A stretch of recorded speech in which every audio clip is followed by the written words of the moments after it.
انا كل اللي بيحصل في الشارع ده انا ما يحركنيش. انا يحركني موقف الشعب المصري. شريف عارف مصر، صفحات يقلبها معكم الكاتب الصحفي شريف عارف. يعني لما تيجي النهارده في ازمه اقتصاديه في البلد، طبعا في ازمه اقتصاديه وانا تعبانه جدا.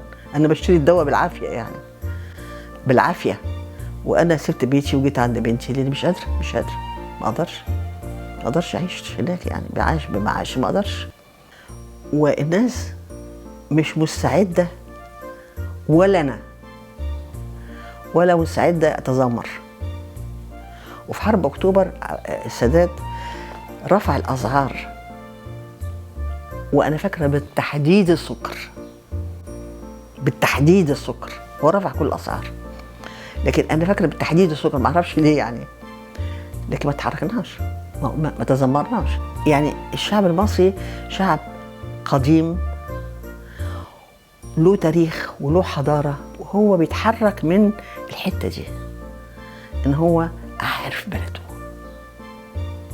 ولذلك هو غريبه يعني ان جون بايدن لما يجي قبل حسن السيسي يقول له مصر the mother of the world، يعني هو مصر أم الدنيا. يقول له as you said it، يعني as you say it in Arabic that you are the mother of all the world، يعني زي ما بتقول بالعربي انتوا أم الدنيا. لأن فعلا احنا دولة قديمة ومستقرة في الوادي ده هو من ملايين السنين. ومن هنا يعني التطور حتى بتاع البشرية حدث احنا شاركنا فيه، فاحنا عارفين بلدنا وعارفينها، يعني مستقرين فيها. ودي بيدينا احساس بان احنا بنأتمن نفسنا هنا. ويعني ما نحبش يعني مثلا لغاية النهاردة انت بتتكلم على اسرائيل، ممكن بتقبلها كموجودة، لكن يجي واحد اسرائيلي في شقتي، لا طبعا. ليه؟ عشان ايه؟ هو مين؟ يعني فاهمني؟ في حاجات، ومش انا بس، وفي ناس كتير كده اهو، والشعب المصري كده.